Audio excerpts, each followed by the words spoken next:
In 1993, under General Sani Abacha, you could fill your car with just 550 naira. Today, that same amount of fuel won't even take you past the next street. So the rest of the world, petrol is just a commodity.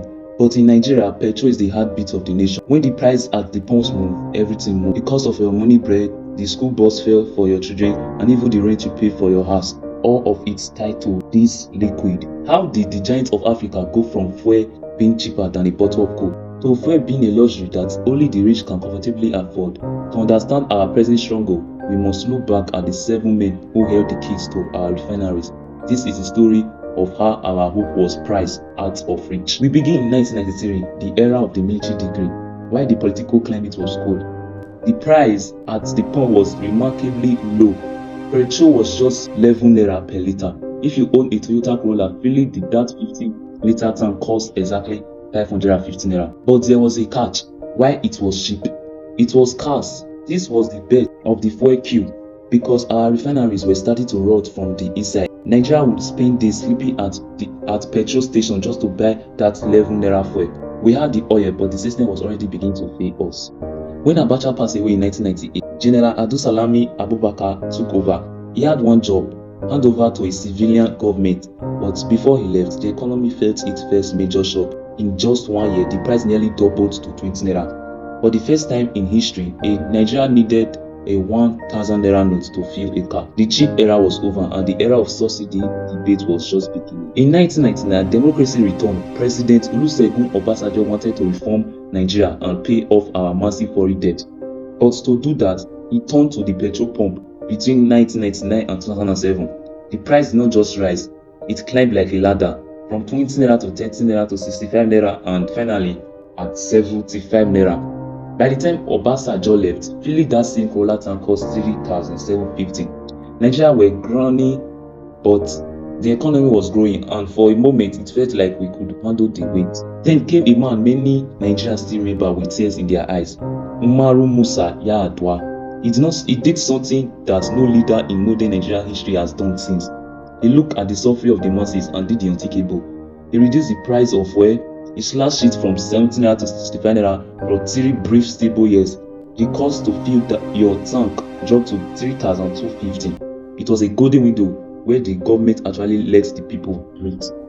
But as fate would have it, that window was slammed shut by his untimely death in 2010. In 2012, the word subsidy became a household name. President Goodluck Jonathan tried to remove it entirely on New Year's Day. The price shot to 141 naira. The country stood still for 2 weeks. Nigeria was on the brink of a revolution. Eventually, the government blinked. This price was brought down to 97 and later to 87 naira. Failing continued from the Goodluck Jonathan era. In 2015, General returned Muhammadu Buhari won the election on the mantra of change. He famously questioned the very existence of fuel subsidy, calling it a fraud. But reality hit the new administration hard. Over the 8 years, the price of fuel did not just rise, it soared through the roof, through 2 recessions and the global pandemic. The price moved from 87 naira to 145 naira, then to 165 naira, and finally, towards the end of his term, it was pushing past 200 naira. By May 2023, the cost to fill that same 50-litre Corolla tank had jumped to 11,900.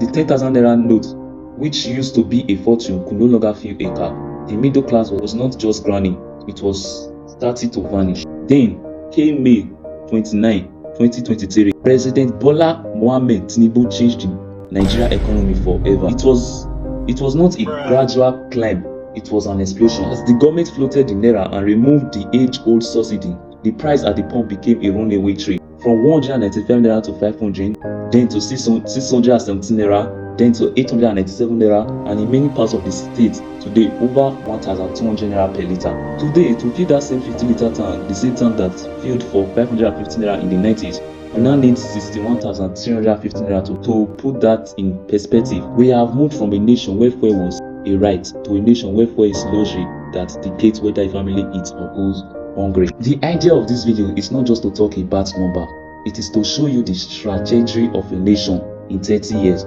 We have seen an 11,000% increase in cost of moving from point A to point B. We often hear about renewal and economic transformation, but for the man, on the streets, the only transformation he sees in his empty pocket. How much further can this spring be stretched before it finally breaks? The journey from 550 naira to 61,000 naira is the story of our collective struggle. It is a story only a few Nigerians truly understand. So thank you for being here to hear it. Don't forget to subscribe, like and share this story of our nation. Thank you once again. See you in my next video.